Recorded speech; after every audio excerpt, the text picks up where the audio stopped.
Today's topic is one that we at Baylor take very seriously. And one of the biggest supporters of religious liberty is our own president, Judge Starr. And we've asked Judge Starr, because he's so vested in the issue of religious liberty, if he would take a few moments to greet you and to say a few words from his own heart on this topic, and then introduce our special speaker, Tom Farr. Judge Starr?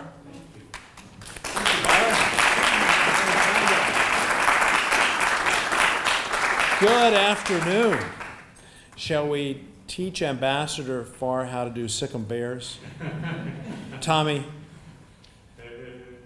Alice? Go for it.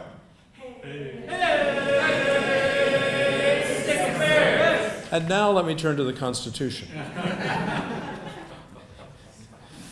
We the people of the United States, in order to form a more perfect union, establish justice, ensure domestic tranquility, provide for the common defense, promote the general welfare, and secure the blessings of liberty to ourselves and our posterity.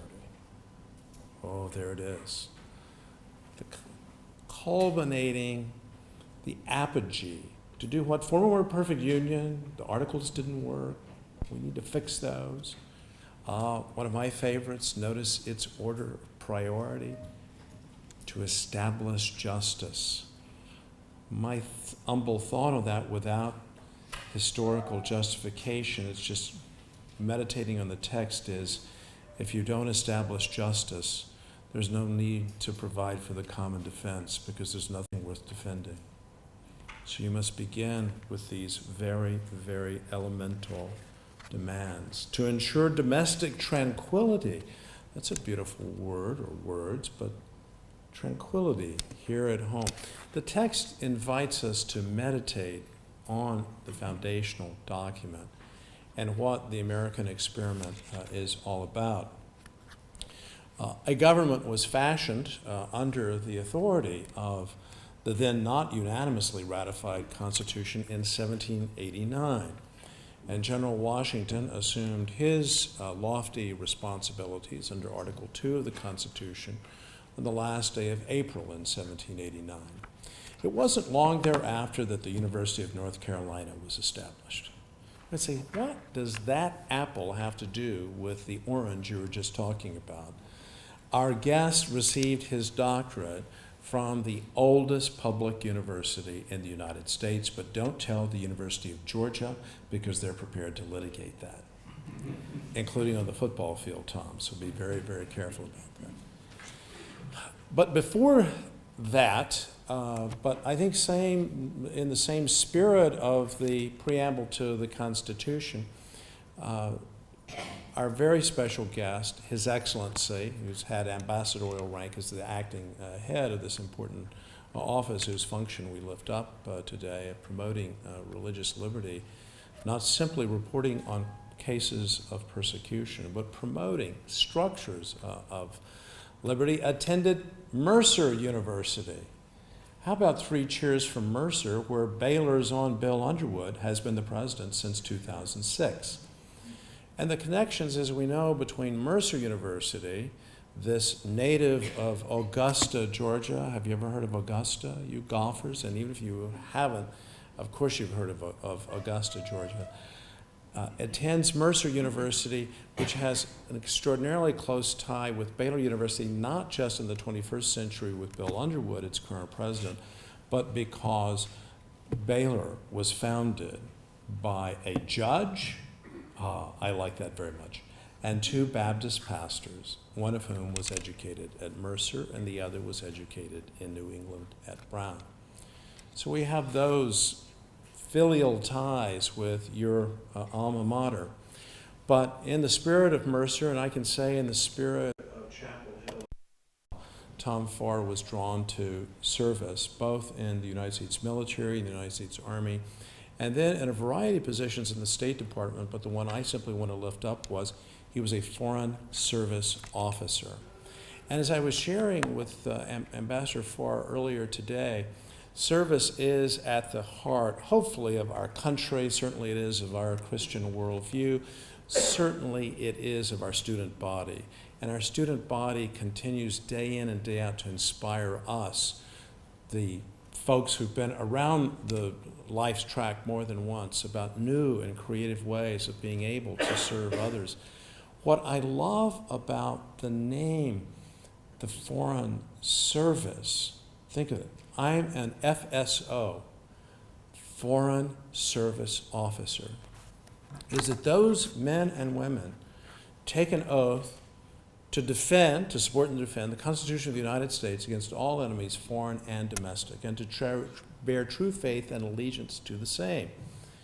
But they do it in some of the most difficult circumstances, and they do it unarmed. It is demanding, it requires an extraordinary skill set, and you may give the ultimate sacrifice of your life, as we have learned with United States ambassadors, including in the not distant past, and other senior Foreign Service officers. I think we need to lift up Foreign Service officership to Baylor students and visitors to Baylor, future Baylor Bears, we hope, but those who are thinking about, what am I called to do? Perhaps I am given my interest in the global community. Perhaps I am looking for a way to serve my country well. At some juncture, look into the Foreign Service. Now part of, and I close with this, part of the United States Department of State, which was formed in 1789. We keep coming back to 1789, don't we? One of the very first things that the Congress of the United States did as part of the new government was first to repass the Northwest Ordinance, and we need to lift this up for Americans of all ages. So get ready for the words of the Northwest Ordinance.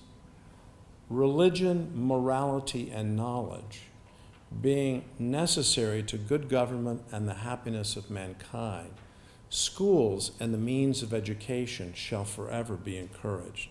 My dear friends, write that down and send it to your member of Congress or your United States Senator.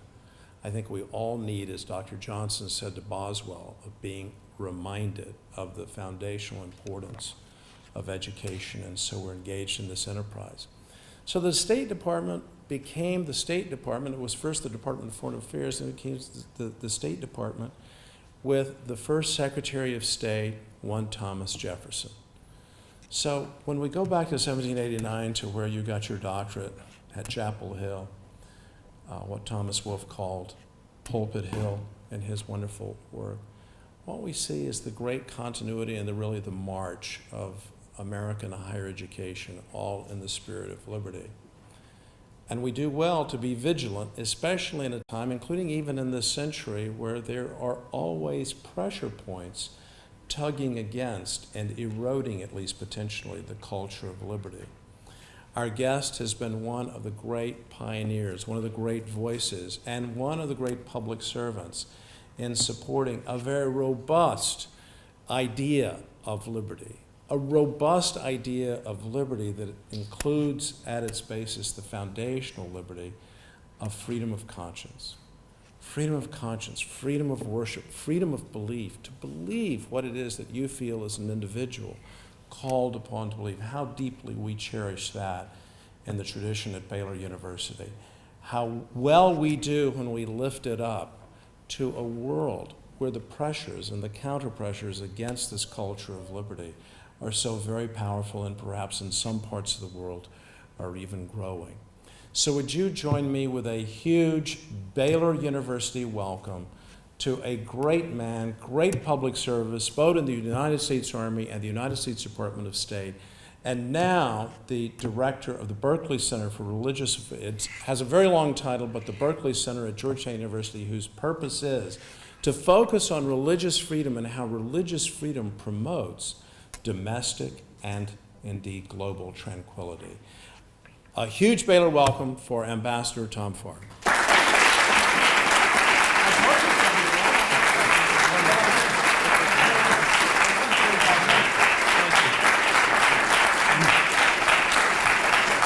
Thank you so much, Judge Starr. I'm most grateful for that generous and undeserved, no doubt, introduction.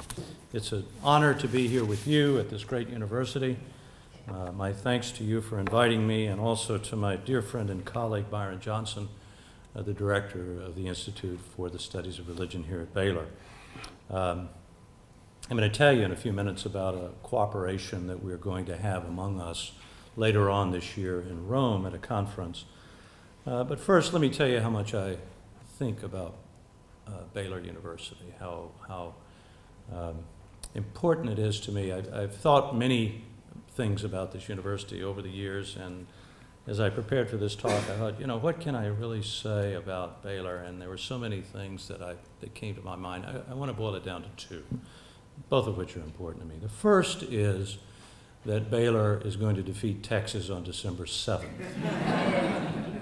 Now, you can see I'm getting into the spirit of that here with this gold tie, which is as close as I can get to Baylor gold.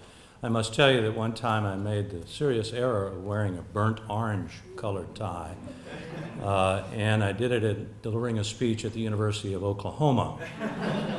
And it was completely inadvertent. I didn't realize what a sin I was committing until the speech was over. I thought it was a brilliant speech on religious freedom, and the first question was, are you a supporter of the University of Texas, or what? Why are you wearing that tie? And I said, certainly not.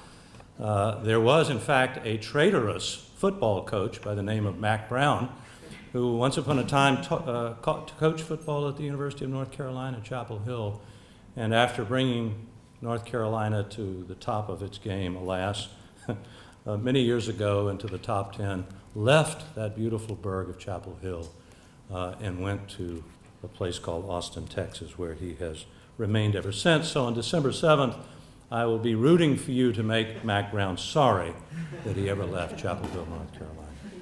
The other thing that I am one reason I'm really, really happy to be here at Baylor is because of its unashamed Christian character. It's a Christian university in the best possible tradition. Baylor's is not an inward-looking, cramped Christianity that is brittle. It is outward-looking to the world, as it should be. It hires the best professors, does the best research, not in spite of its Christianity, but because of it. And of course, that is very much in line with my message to you today, which is entitled A Charge to Keep Christian Responsibility in the Global Crisis of Religious Freedom. So let me get into that now and ask you to please join me in a discussion. We'll have time when this is finished. I genuinely mean that. I would like to hear your comments, your concerns, your questions. In 1952, the great Catholic theologian Hans Urs von Balthasar denounced the Christians of the Middle Ages who were indifferent to the sufferings of their fellow believers. Too often, he wrote, a Christian who encountered the persecution of a fellow believer simply shook the dust from his feet and moved on. But, von Balthasar wrote, Christian attitudes in the modern world have changed, and I quote, what a Christian of that era could justify cannot be accepted today. Otherwise, he would reveal himself to be an utter unchristian. For in the meantime, something new has been displayed among us. The medieval castle where people danced above the torture chambers has collapsed and will not be reconstructed. No Christian today will be able to dance any longer while one of his brothers suffers torture. I want to use von Balthasar's words, inspiring words, as the starting point for my subject this afternoon, Christian responsibility in the global crisis of religious liberty. Speaking as a Catholic, I will argue that his faith and Christian witness on behalf of other Christians, and by extension on behalf of all people, has not been vindicated, at least not yet. I believe that American Christians have a responsibility to their fellow believers, and precisely because they're Christians, to non-believers as well. While some Christians recognize and accept this responsibility, it grows heavier day by day. Too many Christians have not yet perceived the problem or its importance. In the second decade of the 21st century, we are facing a global crisis in religious liberty. Outside the West, Christians and other minorities are facing violent religious persecution. Christians are fleeing homelands where they have for centuries lived and worked and contributed to the common good. One result is enormous human suffering. Another is the increasing destabilization of societies, especially those in the Middle East, whose stability and peacefulness is a vital concern to the United States. What happens to Christians and others abroad is, in short, a matter of national security for the United States. But the crisis entails more than America's interests in the Middle East or elsewhere. Inside the West, including in the United States, religious freedom is in decline. And as it diminishes, Christian witness is slowly receding from the public square. Too many American Christians are, in my view, unwisely accepting the notion of religious freedom as a private matter. That is, mainly the right to worship. As such, they are abandoning their traditional position as defenders of the liberal democracy bequeathed to us by our founders. As a nation, we seem to be heading toward what Father Richard John Newhouse called a naked public square, a democracy shorn of traditional Christian ideas about justice and the common good. Such an outcome would not be good for Christians, for religious freedom, or for the health of democracy here or abroad. The decline of religious liberty and Christian witness in the United States also affects our government's will and capacity to promote religious freedom abroad. American foreign policy has done precious little to address the international growth of religious persecution and the decline of religious freedom. American Christians can and should have a greater impact on this problem. So, borrowing from the great Methodist poet, I love this, a Catholic at a Baptist university, quoting a Methodist poet, hymnist Charles Wesley, I believe we Christians have a charge to keep. We must re-enter the public square not simply as another interest group, but as Christian witnesses of God's love for everyone, for all people. We must defend our right to witness that love, not only in our prayer and in our churches, but in civil society and political life, in what we do, and what we demand our government do. In particular, we must lead a renaissance of America's central founding principle, that religious freedom is the first freedom of the human soul, the birthright of every American, Christian or not, and of every person, everywhere. That's not a call to partisan politics. Mine is a charge to Christians and all other men and women of goodwill to engage in the classical Aristotelian understanding of politics. That is, to influence the way we organize our lives together, and to do so on a basis of full equality with our fellow citizens and full respect for them. So understood, politics is not a dirty word, but the noble duty of every citizen.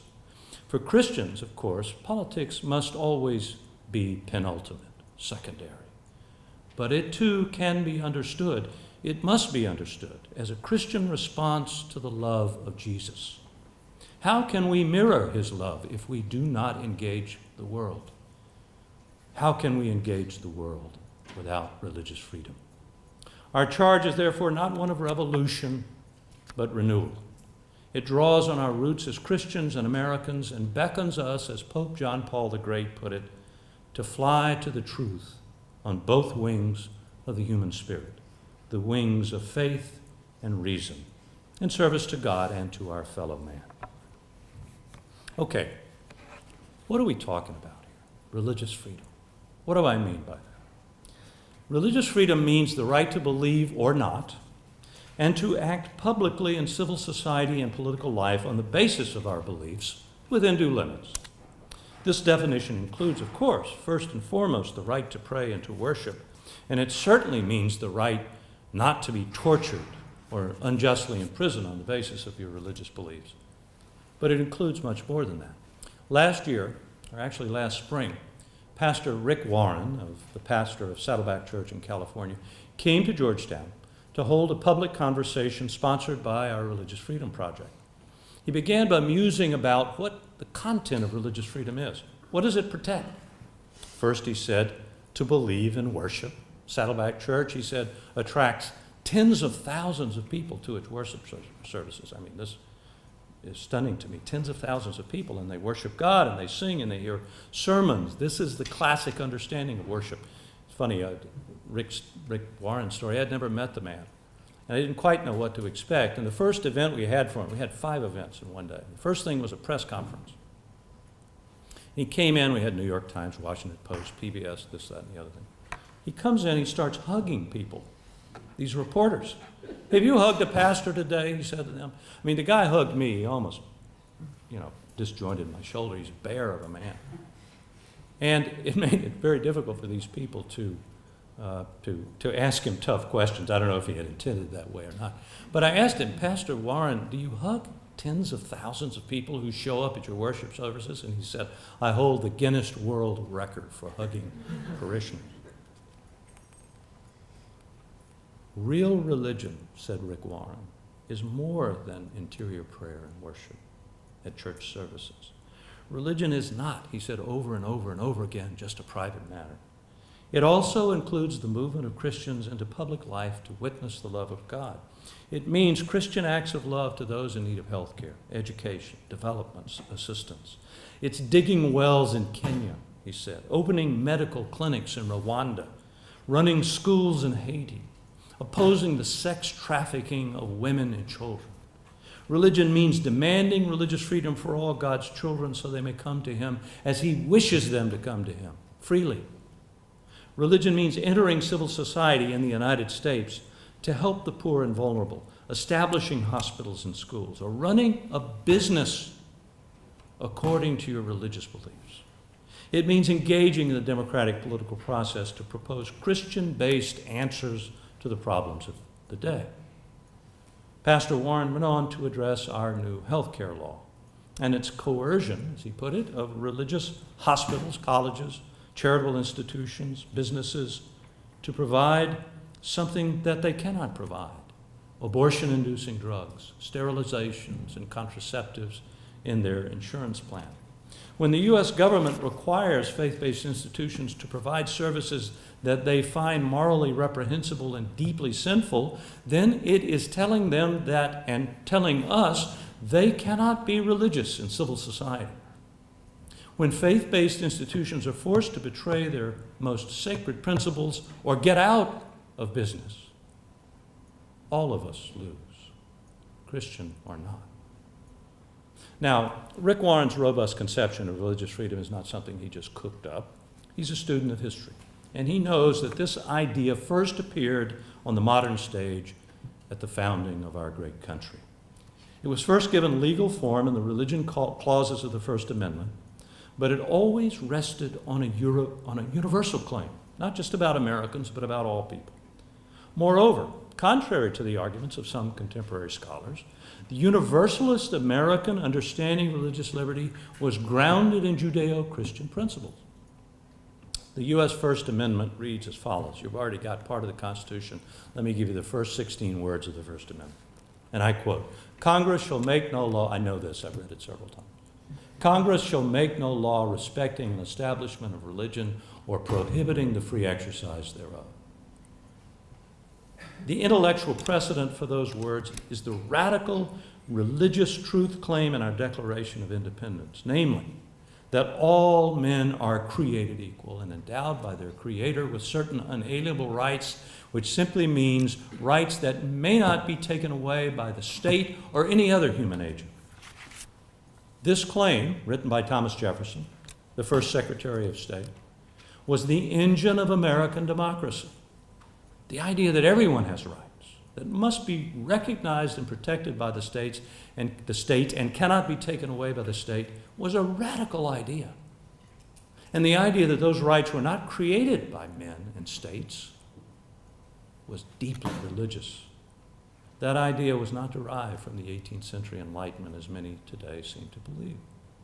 In writing those words, Thomas Jefferson was drawing on 1,800 years of Christian history beginning with the incarnation, death, and resurrection of Jesus Christ, the biblical understanding of God, creation, and man, the teachings of the early church fathers, the idea of human conscience as developed by the medieval scholastics and canonists, the Protestant Reformation, and the writings of John Locke and American Baptists, such as the great Roger Williams and Isaac Backus.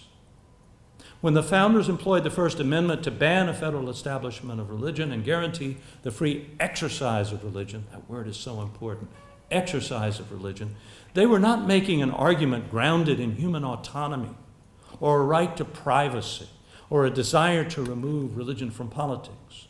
These are the kinds of arguments for a very thin and fragile understanding of religious freedom that we hear today from our colleagues in the modern secular liberal establishment, if you will. The founders were making an argument about God, about man's obligation to God, and as a consequence about our public obligation to each other and to the common good.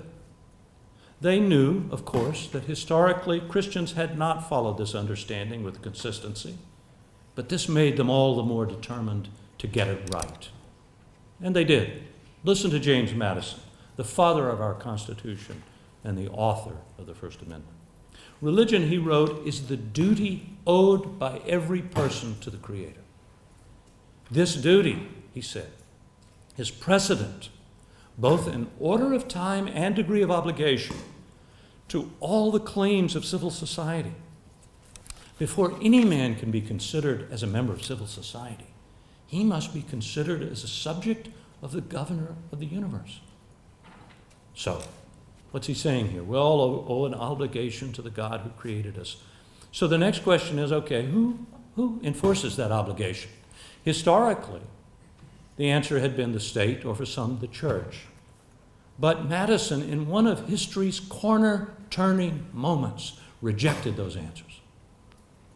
Drawing on Roger Williams, John Locke, and others, Madison wrote that in order to perform their duty to God, men and women must have freedom. Why?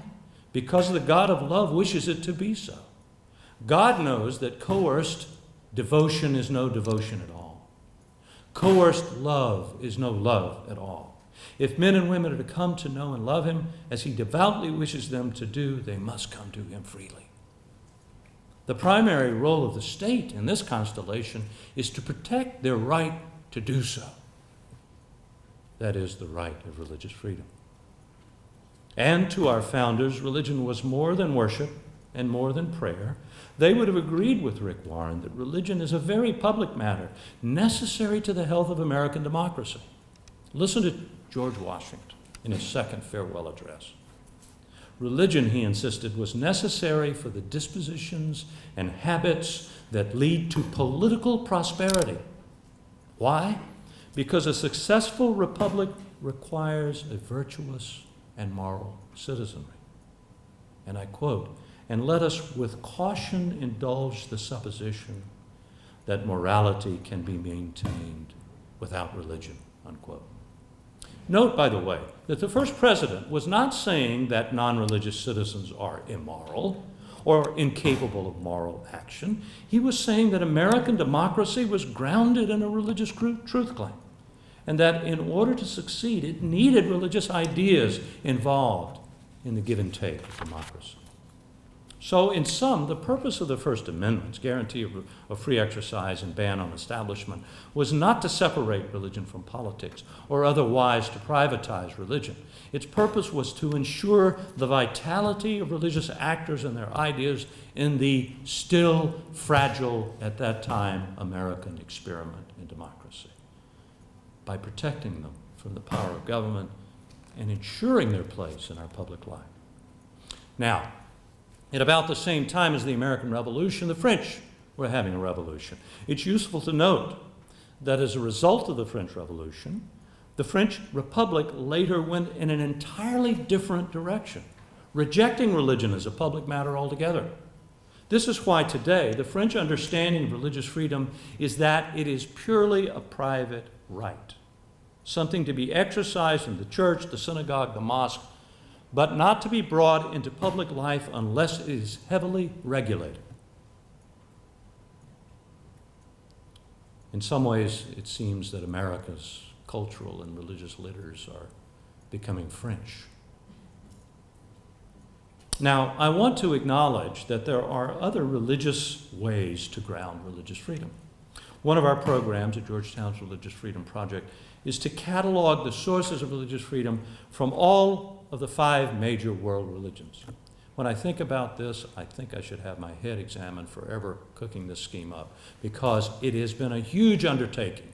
We now have online the Christian sources of religious freedom, and I'm speaking now theological, judicial, philosophical, for and against. We've got Judaism done. Islam, the most important, is about to go up, will be before the end of the year, and Hinduism, Buddhism, not too far behind. All of these traditions have provided theological and practical reasons to tolerate the religious beliefs and practices of others. But no religious tradition other than Christianity has yet given voice to the idea that religious freedom is necessary in private and in public matters, not only to the religion itself, but to the flourishing of all people and all societies, everywhere. Unfortunately, it is also the case that 2 very powerful 21st century intellectual traditions have substantial difficulty justifying religious freedom. They are Islam and modern secular liberalism. And I would argue that these 2 traditions are at the root of the global crisis of religious freedom. So let's take a brief look at that crisis outside the West and the official U.S. response to it. And that will set the stage for a little bit closer look, a brief look at the contemporary Western struggle in Europe and the United States over religious freedom. Now listen to this. Recent studies by the nonpartisan Pew Research Center establish, I think, beyond doubt, the following. 75% of the people in this world live in countries where religious freedom is severely restricted. That's 3 out of 4 people on the planet. Most of those people live in about 70 countries of the world, many of them, but by no means all of them, Muslim-majority countries in the Middle East and elsewhere. Violent persecution against Christians and other minorities is endemic in many of these societies. As we speak, hundreds of thousands, if not millions, of Christians and others are facing torture, murder, unjust imprisonment, unjust judicial execution, either because of their religious beliefs and practices or those of their tormentors. Many Christians are fleeing countries where their communities have for 2 millennia helped mold and shaped history and culture. Those countries include Egypt, where the Holy Family fled when Jesus was a baby. There are Coptic Christians whose communities date from the 1st century have been subjected to murderous pressure, and many are leaving Egypt in the wake of the badly misnamed Arab Spring. In the last 2 months alone, since the departure of the Muslim Brotherhood from power, dozens of churches have been torched in Egypt. Those countries include Syria, Paul's destination when he was first called by Jesus, and home to one of the most ancient Christian communities. Today, many have left Syria for other countries, fearing the prospects of an Islamist regime. One Syrian village called Malula is one of the last places on earth where Aramaic is spoken, the language spoken by Jesus. Still spoken by the people there, but early this month it was overrun by Islamist terrorists. Villagers fled this village. Let me read from a recent news report about what happened in Malula. A stifled sob in her throat, a mother remembers how she feared that her daughter would be raped before her eyes. Thank God that did not happen. But her husband was forced to recant his Christian faith, the barrel of an assault rifle at his head. According to eyewitness accounts, burning tires are being rolled down the hill towards some of the houses in the Christian quarter. Gunmen have fired at fuel tanks near homes in order to set them on fire. These actions are a clear signal to Christians that they're no longer welcome in their own home. Weeds are now growing in Saints Saris and Bathos Greek Catholic Monastery, a place where no one can approach now. From a distance, one can see that the cross on the dome is broken and that part of the building bears traces of fire. Nothing is known about the fate of the 10th century icons it housed. Some wonder why Malulu was seized in the first place. It has no military significance. They wonder if, in addition to the Christians in the village, Christianity itself was targeted, like the Taliban in Afghanistan when they destroyed the giant stone Buddha statues, believing that by doing so they would eradicate ancient beliefs and superstitions. When that mother remembers how Secretary of State Kerry described the opposition forces as moderate, she shakes her head in a sign of weariness over such ignorance or bad faith. In her eyes, the Western press seems to have lost all credibility, unquote. In Pakistan, 2 Sundays ago, as Christian worshipers came out of All Saints Church in Peshawar, 2 Taliban suicide bombers arrived. One exploded his bomb outside and the other went in the church and exploded it. 82 people were slaughtered. In March, 2 churches and about 100 Christian homes were ransacked in Lahore, Pakistan. Pakistan's Christian community, less than 2% of the nation's 100 million people, 180 million people, are living in fear.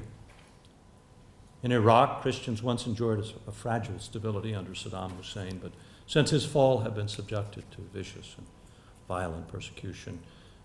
The Christian presence in Iraq, like elsewhere, is rapidly diminishing. In fact, there's ample reason to worry that the Middle East is being emptied of its Christians and its Christian witness. This is a tragedy not only for the Christians themselves, but for those societies and for us. This December, Georgetown's Religious Freedom Project, in partnership with Baylor's Institute for Studies of Religion, will conduct a conference in Rome on Christianity and freedom. The conference will showcase the findings of a 2-year study by some 36 scholars on the contributions of Christians to freedom, historically and in the contemporary world. And I'm delighted to tell you that your own president, Ken Starr, has agreed to speak at that conference. Another of our speakers will be the patriarch of the Chaldeans in Iraq, Archbishop Louis Raphael Seco. His speech will address the question, what would the Middle East be like without Christianity? I believe there's ample evidence that every country has benefited and can continue to benefit from the presence of Christians, praying, worshiping Christians to be sure, but also Christians who are free to engage in the public life of their respective nations, intellectually, economically, socially, politically, religiously. So what has the United States been doing about all of this? To stem the tide of persecution against Christians and other minorities. Muslims are being persecuted often in their own countries, disfavored Muslims, minority Muslims. What's the United States doing to address this and to advance religious freedom? In 1998, Congress passed the International Religious Freedom Act, which requires the United States, by law, to promote religious liberty, both as a reflection of who we are as a people, but also as a means of fighting persecution and advancing peace and security. Recently, I was honored to be asked to testify before Congress on how are we doing 15 years later after this law. And as Judge Starr mentioned, I would have the honor to work in the Office of Religious Freedom for a while. Unfortunately, I said to this congressional panel, the news is not good. By the way, one of the members of that panel is a Baylor graduate, Trey Gowdy from South Carolina. I was saddened to say to him and the others that day, Democrats and Republicans, it would be difficult to find a single country in the world where religious persecution has been reduced or religious freedom increased as a result of the policy of the United States in advancing religious freedom. I explain this failure in a number of ways, but the centerpiece of my explanation is this.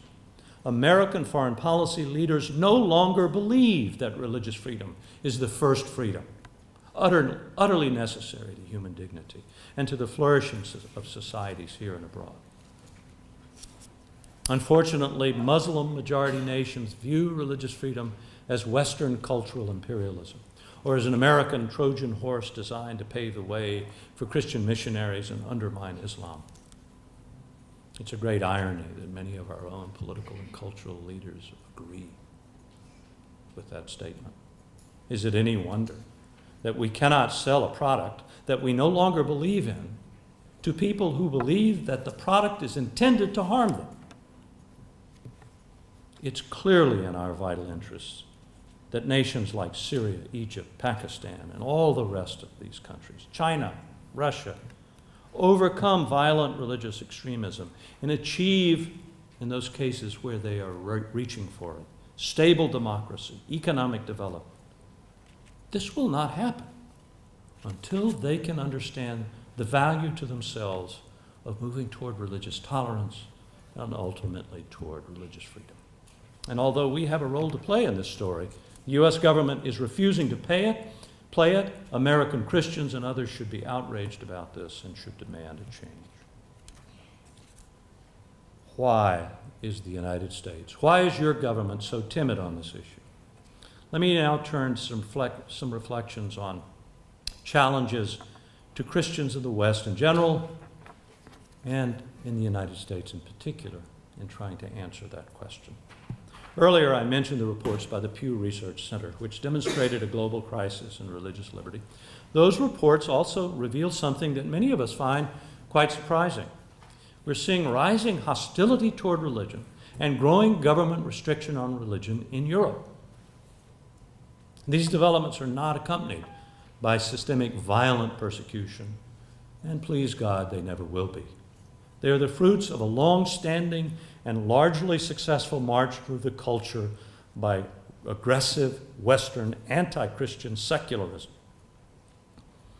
But we would be foolish, in my view, to ignore the common thread between violent persecution and what is happening today in Europe and what may be happening tomorrow in our own country. At its root, both persecution and mere discrimination derive from a dangerous intellectual error. The growing conviction that religious freedom is not only unnecessary to individuals and societies, but that it is in fact a danger to both. Let me give you a European example of this phenomenon. In January of this year, the European Court of Human Rights, ruled against religious liberty in two cases involving British Christians. The first was a marriage counselor who was fired for refusing to give counseling to a homosexual couple. The second, a municipal employee, was fired for refusing to conduct a same-sex civil partnership ceremony. Now, the arguments of these two people in defense of their request for a conscience exemption, their arguments essentially boil down to this. Our religion has for 2 millennia taught that marriage is the union of one man and one woman, and that sex outside marriage is morally disordered and a grave sin. It is not simply that we will not perform the services desired, it is that we cannot, in conscience, abandon our religious beliefs. Each noted, by the way, correctly, that the services required by these homosexual couples could easily be provided by somebody else. There were plenty of people willing to do this, but the court said no. In both cases, European law provides no conscience protection for you. When weighed against the public interest, as we judge it, in ensuring equal access to marriage by people of all gender combinations, religion has no rights. Among the arguments considered by the court, and presumably with some influence in the court, were those of the conservative government of the United Kingdom.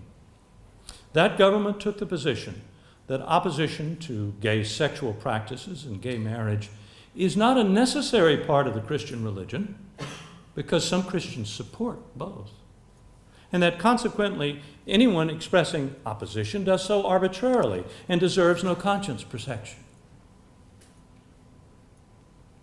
Among other things, this position represents a determination by the British government about what constitutes legitimate Christianity and what does not. Such an outrageous theological presumption unfortunately, is not unprecedented in the sceptred Isles. In 2009, the British Supreme Court ruled, and listen to this, that the traditional Jewish teaching concerning who is a Jew is discriminatory. That ruling reminds me of the Chinese government's declaration that henceforth there will be no more reincarnations of the Tibetan Buddhist Panchen Lama without the approval of Beijing. The arrogation to any political entity, communist or democratic, the power to determine what is and is not orthodox among religious groups is a dangerous game. For China, it is merely a manifestation of a long-standing tyranny. For the United Kingdom, it is a resolute step in the direction of tyranny. And I would suggest the European Court's decision is a landmark in the triumph of the French model. This amounts to a continental form of privatization in which the state subsidizes religious institutions and schools, not to teach students about the history of Christian contributions to European politics and institutions, civil society, economic practices, contributions that have been substantial and historic over more than 1,000 years. On the contrary, the French model subsidizes religion in order to control it and to keep it out of the political life of the nation. The bottom line is this. In Europe, religious freedom is no longer seen as intrinsic to human dignity and social flourishing. It is generally understood as merely an opinion, and as a species, a dangerous opinion at that. While it's fine to practice your religion behind closed doors, democracy requires that you keep it there. To bring it into political life endangers democracy. So let's turn finally to the United States. The malevolent idea that has triumphed in Europe, that religious freedom is a private right and nothing more, was famously championed here. It's been championed by many, but perhaps the most important intellectual force in America that championed this was an American political philosopher by the name of John Rawls. Rawls has had a profound impact, especially on the American Academy. His work has provided the philosophical and underpinning for the dangerous idea that democracy cannot function if religious ideas and purposes are involved in our most important public policy deliberations. Rawls believed that religious actors, because they believe in an absolute truths, cannot make the compromises necessary for democracy to work. Today, a growing proportion of our cultural and political leaders believe this to be true. We've come a long way since 1952, when Supreme Court Justice William Douglas wrote in a Supreme Court decision, "We are a religious people whose institutions presuppose a supreme being." We've certainly moved some distance from Thomas Jefferson's radical religious truth claim in the Declaration. With due respect to Professor Rawls and his followers, the claim that all of us are created equal and endowed by our Creator with unalienable rights is an absolute truth claim if there ever was one. It is the very engine, as I said earlier, of our democracy. In some ways, of course, we should admit the drive to privatize religion has always been present in American life. America's own religious communities have striven to move others out of the way. It isn't as if we've all been, holding hands all these years. In the 19th century, when the great surge of Catholic immigrants arrived on the East Coast from Ireland, Italy, Germany, and elsewhere, there was a movement among Protestants to keep Catholicism out of our public schools and our public life. To one extent or another, America's various religious groups have always jockeyed for influence and advantage in American society and politics. The great American Jesuit John Courtney Murray had a phrase for this: creeds intelligibly in conflict. That's religious freedom. So I'm not saying we've all joined hands for 200 years singing together. We haven't. But now, this impulse has turned against religion itself, especially the kinds of traditional Christianity represented by evangelicals such as Rick Warren, or the social and moral teachings of the Roman Catholic Church. The need to remove religion from American public life owes much to the modern liberal product of radical individual autonomy. This is the idea behind the various movements of sexual liberation and abortion and against traditional marriage. For some of our fellow citizens today, particularly those on the left, religious freedom is seen as merely one among many human rights and warrants no priority whatsoever. Rather, it constitutes merely a claim of privilege by religious people that has to be balanced against everybody else's claims of privilege, most of which should be accorded greater validity than the claims of religion. In America, religious freedom is at risk of becoming the 5th freedom or the 10th freedom or just special pleading by religious people. This is not a threat that has emerged suddenly. It has taken decades to develop, and both political parties share the blame. But the signs of the problem, it seems to me, are now clearer than ever. As I mentioned earlier, the new healthcare law would compel religious institutions such as hospitals, colleges, foster care agencies, as well as businesses, to provide abortion-inducing drugs, sterilizations, and contraceptives in their insurance plan. For Catholic and other Christian institutions, this law would coerce them either to abandon their core beliefs or pay ruinous fines that would put them out of business altogether. One final example, which goes to the core of what I'm talking about today. The 2,000-year-old Christian understanding of marriage was embraced by both political parties until 5 or 6 years ago. Although the institution of marriage has largely been cast aside in Europe, I don't know if you paid attention to that, but very few people get married in Europe.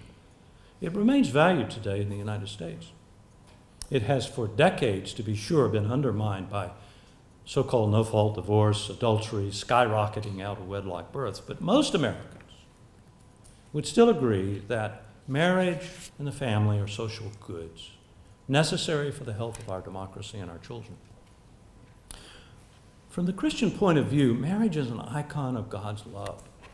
It's not a device to exclude people. It's an icon of God's love. It's part of the divine plan, an expression of love by a man for a woman and vice versa that mirrors God's love for his spouse, the church. For Christians, marriage is a beautiful, divinely ordained institution. But unfortunately today, this traditional understanding of marriage is being stigmatized by the courts and the media as a form of 21st century bigotry and hatred that cannot be tolerated. Christian views are said to be grounded in animus and malice.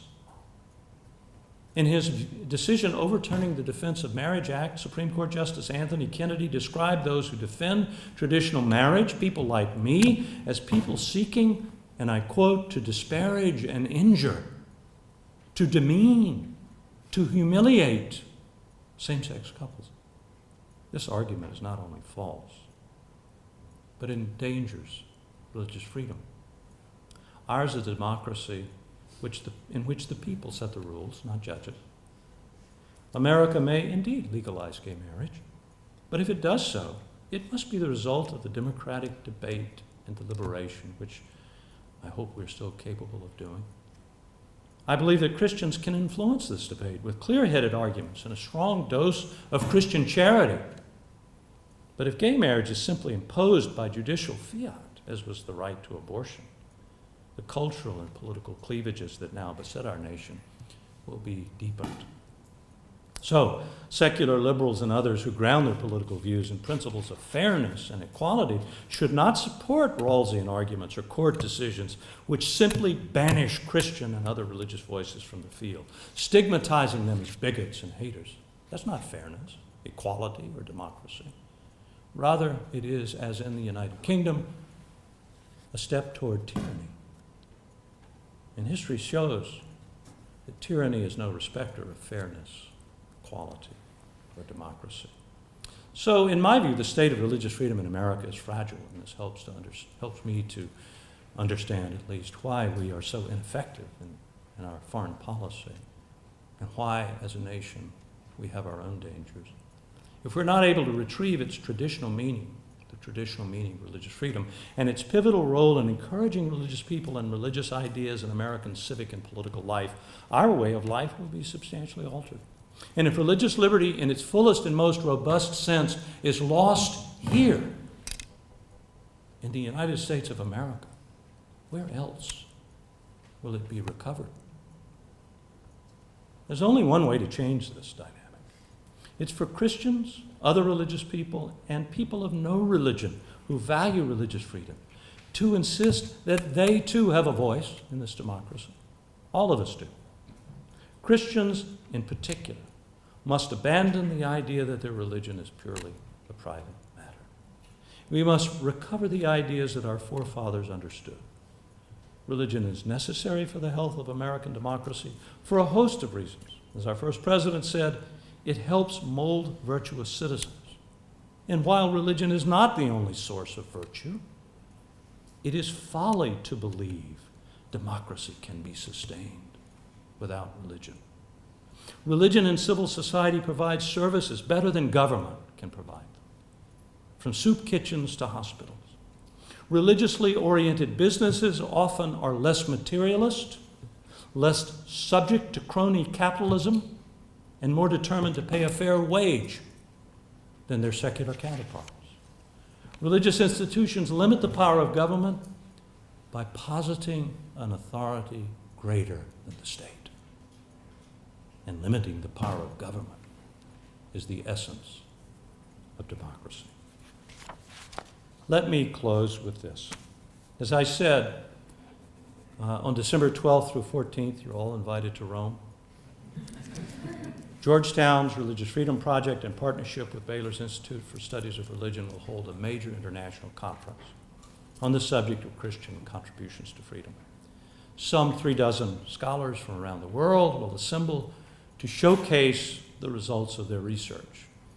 And if a shudder runs through you about the idea of listening to 36 scholars, I can promise you that these will be lively conversations, not the reading of papers. The papers will be there, but there'll be conversations. They're going to talk about all the history, but also what are Christians contributing to societies in like China or Russia or India or Pakistan or Iraq or Syria. We're getting at the issue of persecution not by simply slamming the persecutors, but by saying, look at what you're losing in your own societies by repressing these people. We'll have several outstanding Christian speakers, including your own president, and all of them will address in some fashion what Christianity has given to the world, acknowledging, of course, that the story has been a mixed one, but arguing that on balance, the world is a better place because the followers of Jesus Christ have lived in it. I want to end, however, by telling you of the speaker who will open the conference, my dear friend, Marcello Pera. Until very recently, Marcello was an Italian senator, and at one time the president of the Italian Senate. In that capacity, he welcomed a friend of his at the time, a man named Cardinal Joseph Ratzinger, to speak in the Italian Senate, who later became Pope Benedict XVI. And then the two men then authored a book called, and I highly recommend this, Without Roots, The West, Relativism, Christianity, and Islam.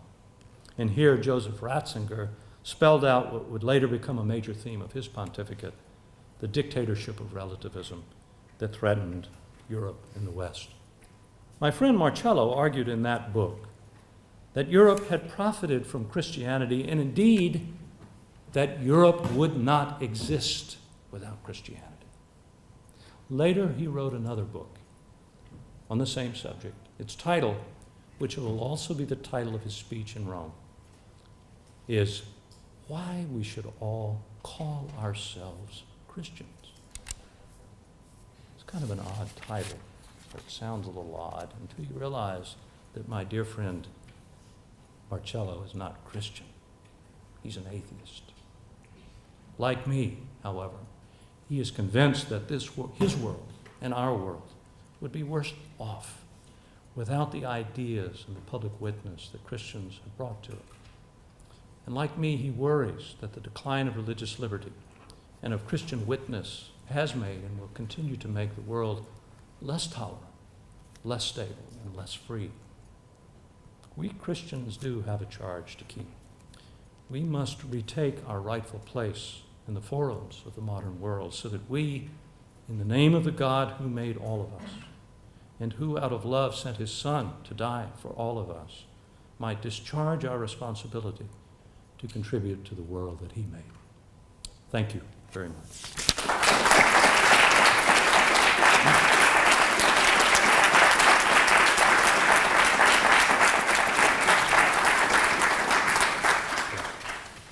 Okay. Now this is the best part of that. Those of you who heard some of that, ask me questions, come at me, give me your comments. I'd be delighted to hear your thoughts. Don't be shy.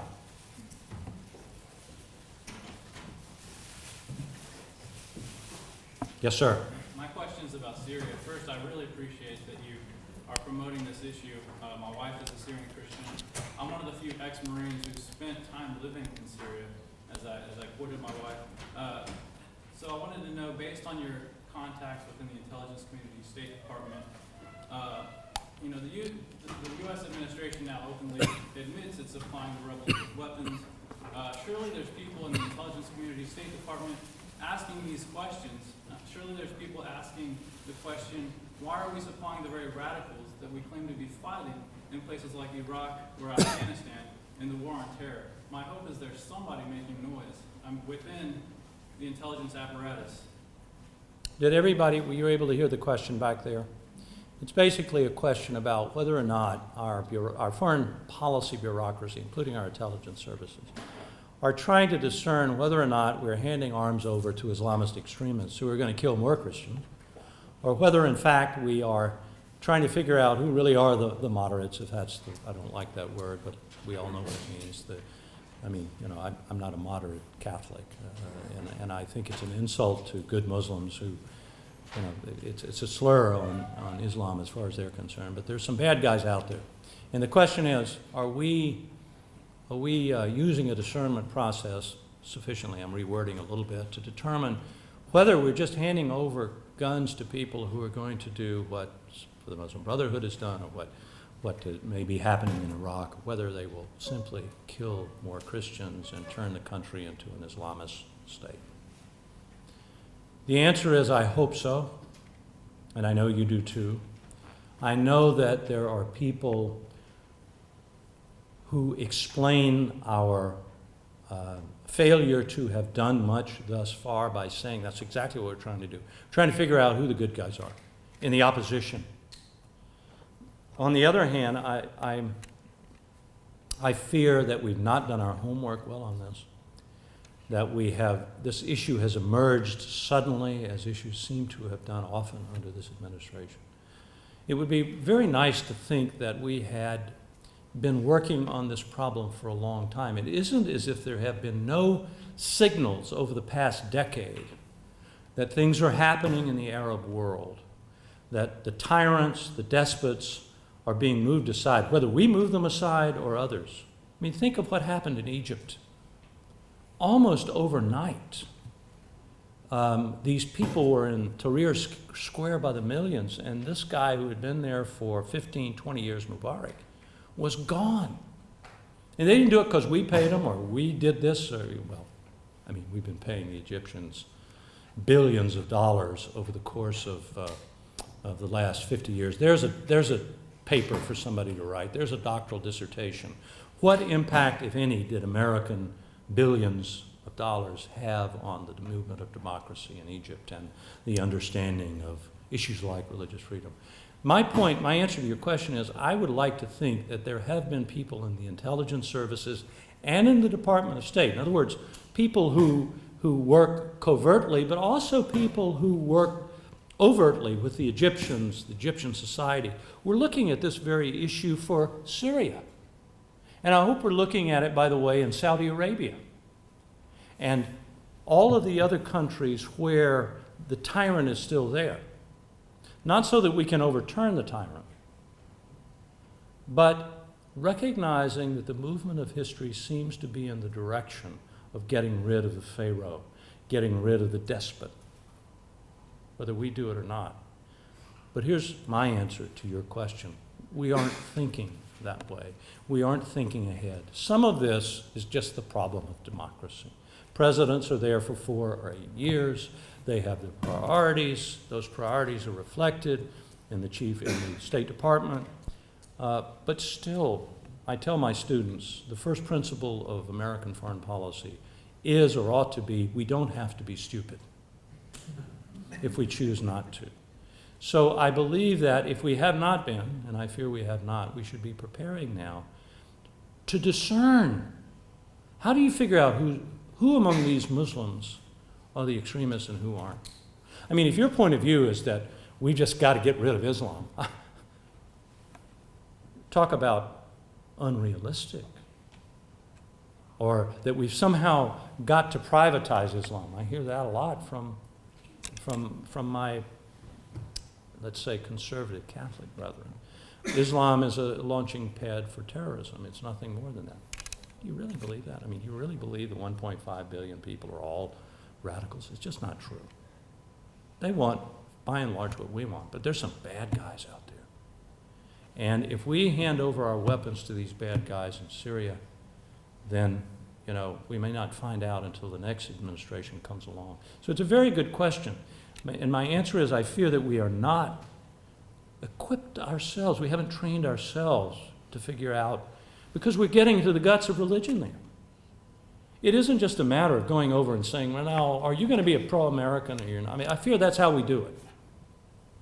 Senator McCain, you know, has traveled many times to Syria, and I fear that not just Senator McCain, but others are I mean, if you go to some guy who would like you to give them $10 million or you know, a lot of weapons, and you ask that guy, are you going to be pro-American? What do you think they're going to say? No, we're going to use these weapons to kill Christians and you.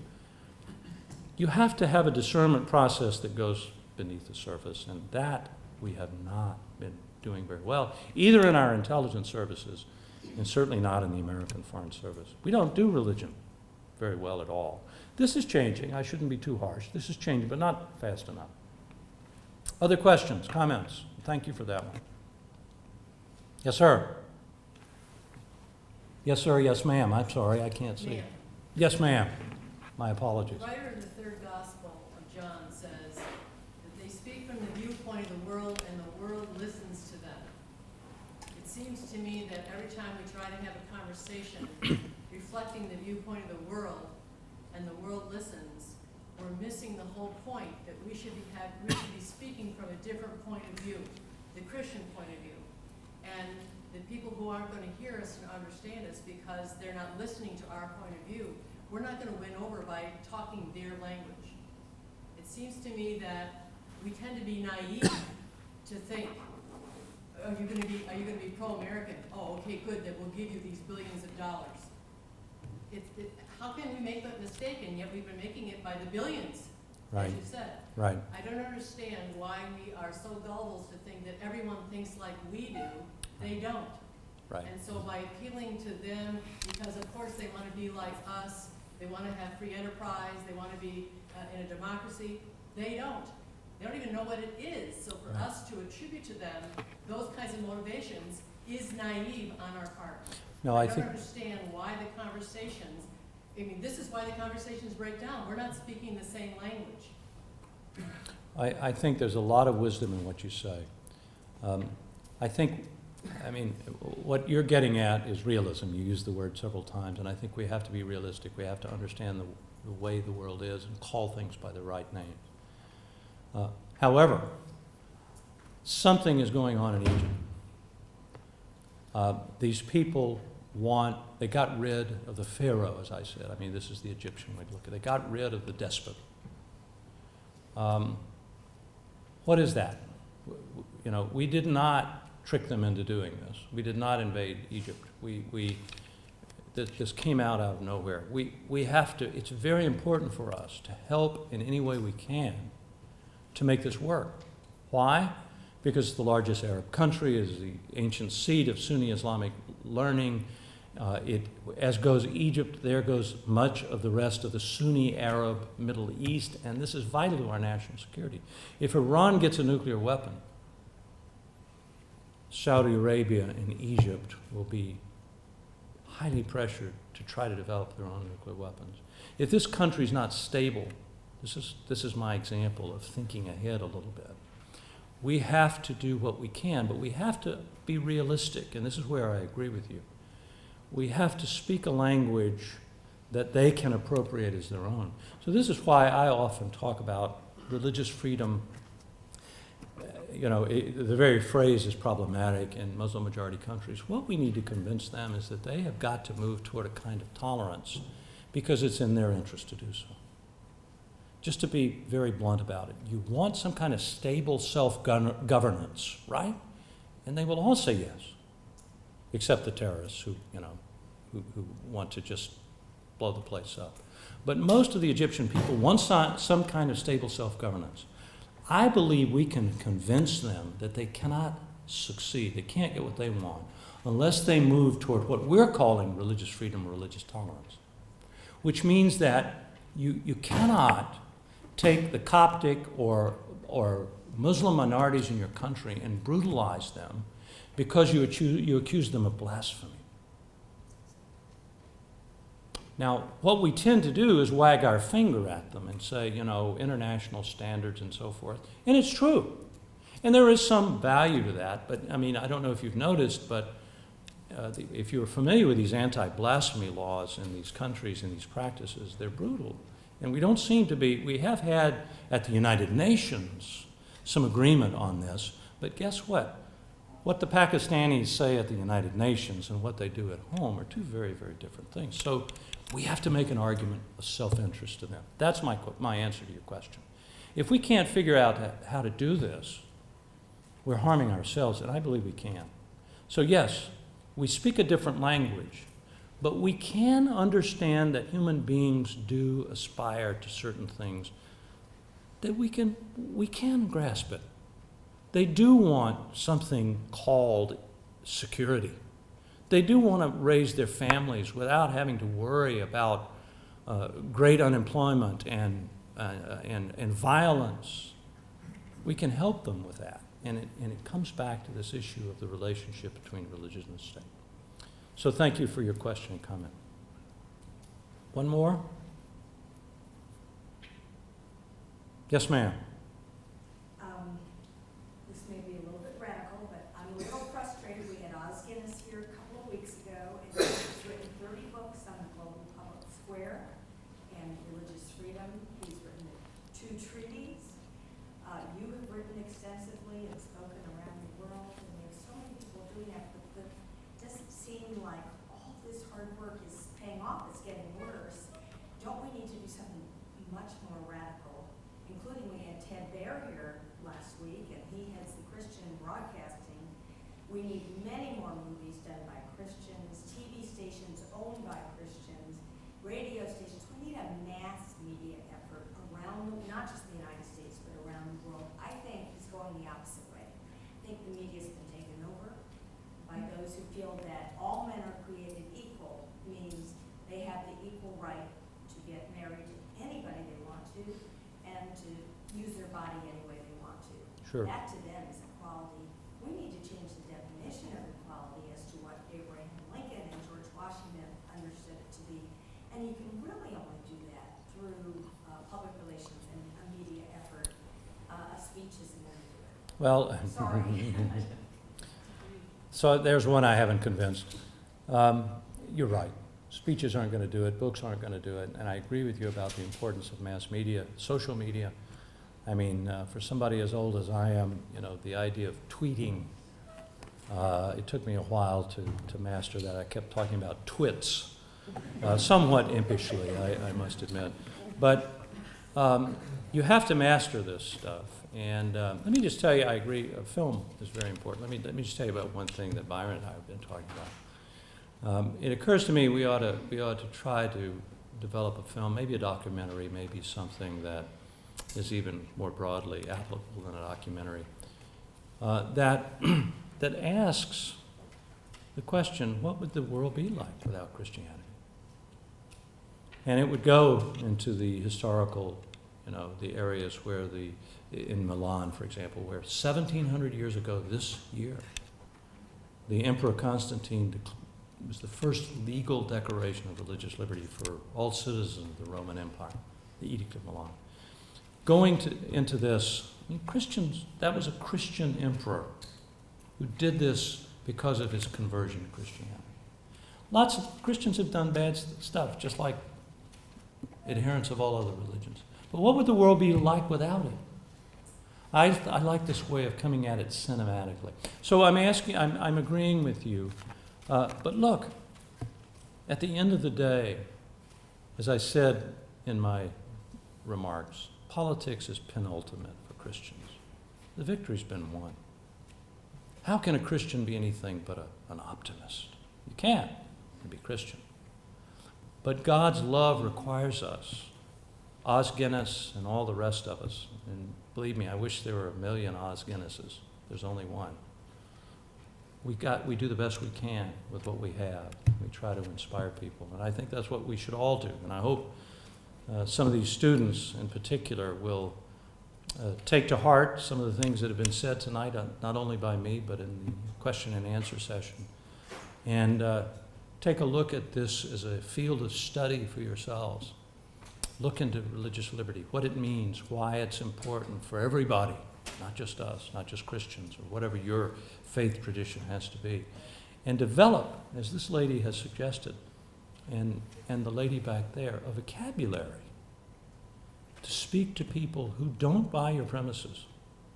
And the reason to do that is very simple, in my view. It's the love of Jesus Christ. So if you want to know what Pope Francis is saying, I don't know if you pay attention to some controversy that's going on right now about what he's saying. I think that's what he's saying. You start with the love, and then the rest will sort itself out. Join me in thanking Tom for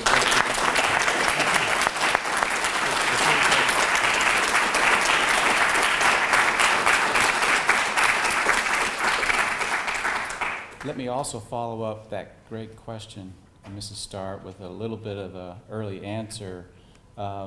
Tom's center at Georgetown University is the only one at a major university dedicated to the issue of religious liberty. And we've been working together for a couple of years, not only on this conference in Rome, but on a bigger partnership between Baylor and Georgetown University on religious liberty. And that would include... Don't you love that, Baptists and Catholics? Yeah. And so you'll be hearing more about this in the coming months. But one of the things that we want to do is to develop strategies that would include dissemination at all kinds of levels that would begin to help in these important issues that you're raising. So you'll hear more about that in due course. But thank you for coming.